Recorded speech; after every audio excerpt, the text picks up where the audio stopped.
Your Honor, the evidence is clear. These deeds, signed in 1985, unequivocally establish my client's ownership of. वडिलोपार्जित जमीन नावावर कशी करावी.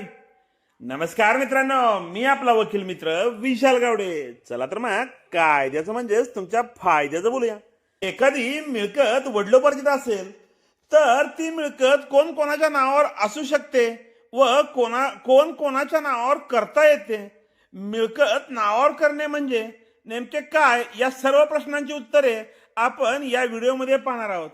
वडिलोपार्जित जमीन म्हणजे आपल्या वाडवडिलांची जमीन. अशा जमिनीमध्ये मुलामुलींच्या आई वडिलांचा समान हिस्सा असतो.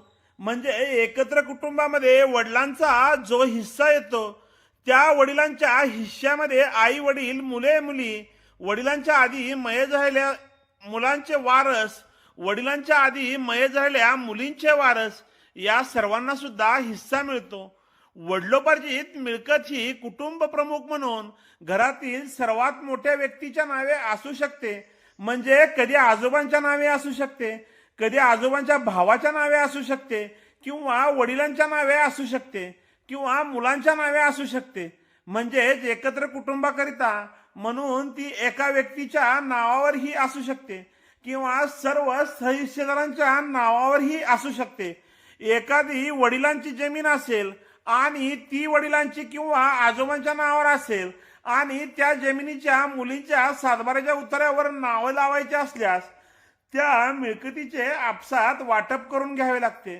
किंवा कुटुंबातील ज्या व्यक्तीचा जेवढा हिस्सा आहे तो जर त्या व्यक्तीने एखाद्या सहिस्सेदारा किंवा त्रयस्थ व्यक्तीला खरेदी खताने विक्री केला किंवा बक्षीसपत्र दिले किंवा मृत्यूपत्र केली तर त्या दस्ताच्या आधारे उतार्यावर नावे लागू शकते.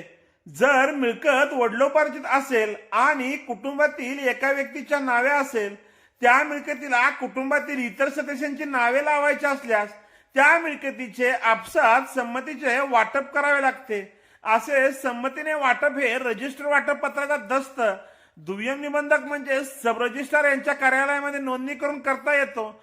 दुसरा प्रकार म्हणजे जर शेतजमीन असेल तर महाराष्ट्र जमीन महसूल अधिनियम कलम 85 प्रमाणे सर्वांची संमती असल्यास वाटप करून उतार्यावर नावे लावता येतात.